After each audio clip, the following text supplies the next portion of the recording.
The summer of 2021 is turning out to be another very, very good summer for good car driving experiences. And this one that I'm standing beside right now is easily in my top three. In fact, the only car, once again, I will have missed out on this summer is the C8 Corvette. Maybe in the fall, maybe next year, who knows. But for the moment right now, I have to admit that I'm very happy, very lucky to be here in presence of this extremely rare automobile. The limited edition is, yes, a dressed up and or dressed down Honda Civic Type R, but I think it's a little bit more than that. And the most obvious reason for it is the Phoenix yellow color. And it does this car so, it fits. It's just absolutely fantastic.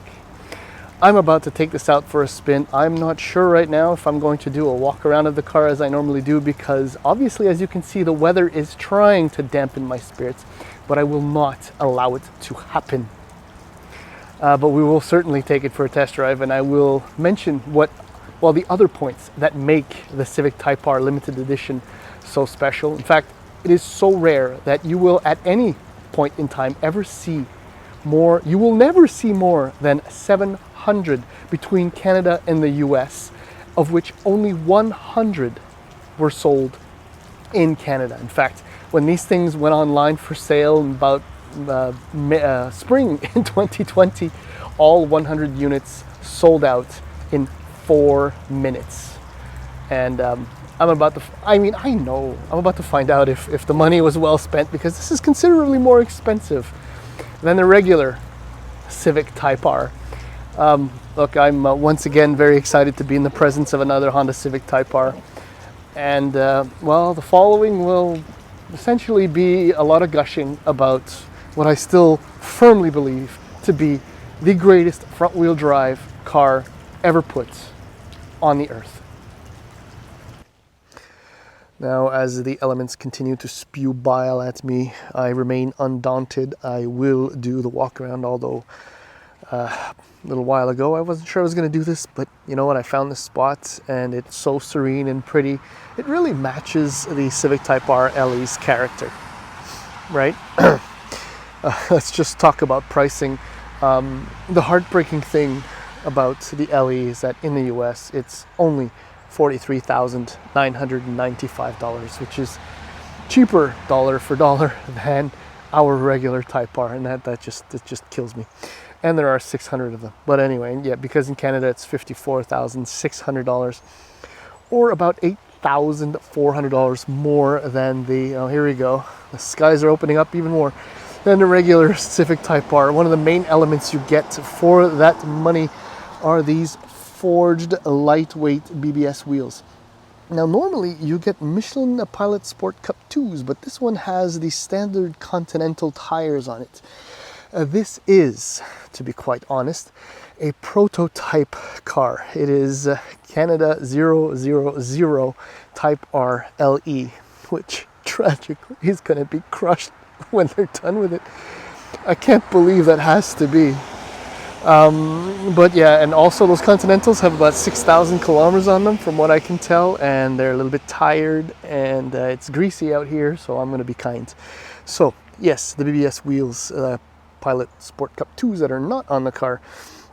You also get the Phoenix yellow, and it's got a specially tuned suspension, which unfortunately I can't really sample right now because, well, first of all, the roads where I'm at, just northeast of Honda Canada's Markham headquarters, they're just straight, mostly boring, and if they get interesting, the speed limit is 50 kilometers an hour. Anyway, I can save that for something else.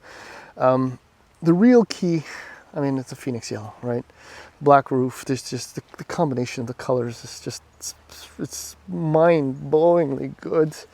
The other trick to the car that explains a little bit of the pricing difference is that they took stuff out of the car. Remember, when you simplify and add lightness, you pay more.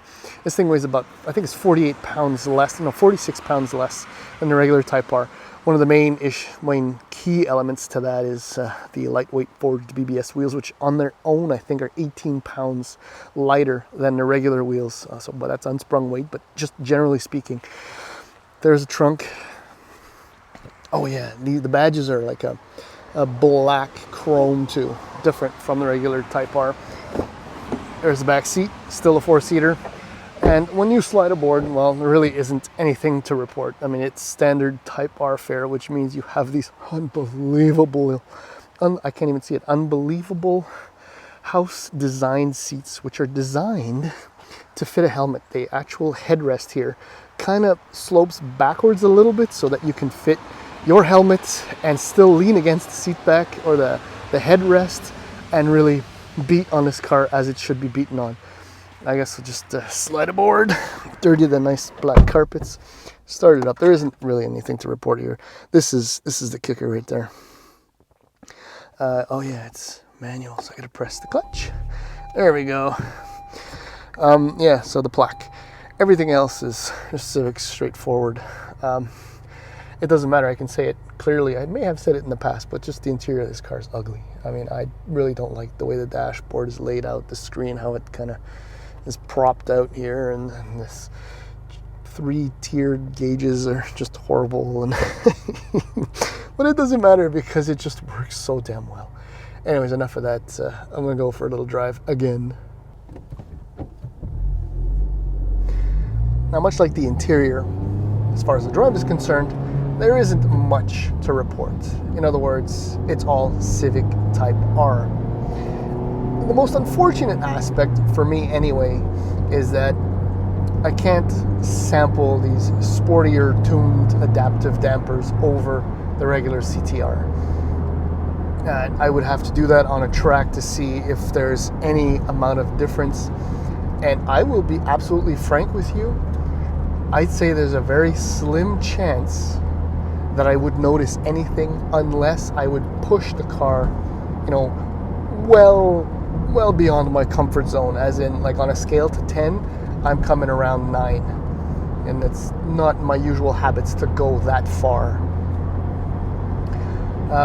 But thankfully, I mean, right now I'm in comfort mode, and because I'm on these, kind of nice country roads with lovely houses on each side, which are perfectly frickin' straight, although there are now elevation changes, very exciting.